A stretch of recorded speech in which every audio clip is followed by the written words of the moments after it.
En mer, ils se sentent défiés, humiliés même, à bord de leur petit bateau encore armé pour le poisson, quand leurs voisins britanniques draguent déjà allègrement la coquille. Les premiers navires sont arrivés dans l'été, ils sont au moins une vingtaine en permanence sur les gisements. Anglais, anglais, anglais, irlandais, Et là, vous les voyez faire. et on les voit faire. On entend la coquille justement qui tombe sur le pont quoi en fait. Et puis ça arrive qu'ils nous charrient, ça c'est sûr. Chaque année à pareille époque, les bateaux britanniques pêchent sans limite jusqu'à remplir les cales.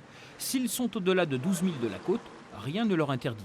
Les Normands, qui s'imposent une fermeture jusqu'en octobre, l'ont évidemment mauvaise. Si on s'oblige à faire des zones, nous les Français, et à respecter justement la ressource, pour que tous les ans tout le monde en profite et que le marché soit correct, si vous voulez, si vous faites un truc et que derrière, au mois de juillet, ils arrivent et qu'ils grattent et qu'ils enlèvent tout le gâteau et qu'ils nous laissent les miettes, il y a un moment, faut arrêter quoi.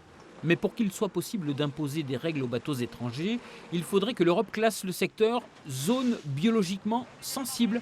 L'Union européenne étant ce qu'elle est, l'affaire prend beaucoup de temps. On a eu une bonne avancée l'an dernier avec un rapport d'Ifremer notamment qui montrait l'intérêt de cette demande.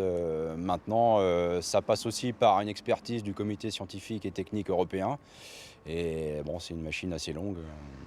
Il fut un temps où les pêcheurs n'auraient pas eu la patience de s'en remettre aux technocrates ou aux diplomates. Les règles s'écrivaient en mer. Toute une époque. On allait dessus à 40-50 bateaux, les encerclés, ils tapaient dedans avec leurs bateaux, pour les faire partir. On allait les caillasser. Donc maintenant, c'est sûr, je sais pas si ils le feraient. Après, ça coûtait tellement cher, tout ça. Et là, on protège pour nos amis anglais. Pas nos amis, je sais pas, ça n'a jamais été nos amis.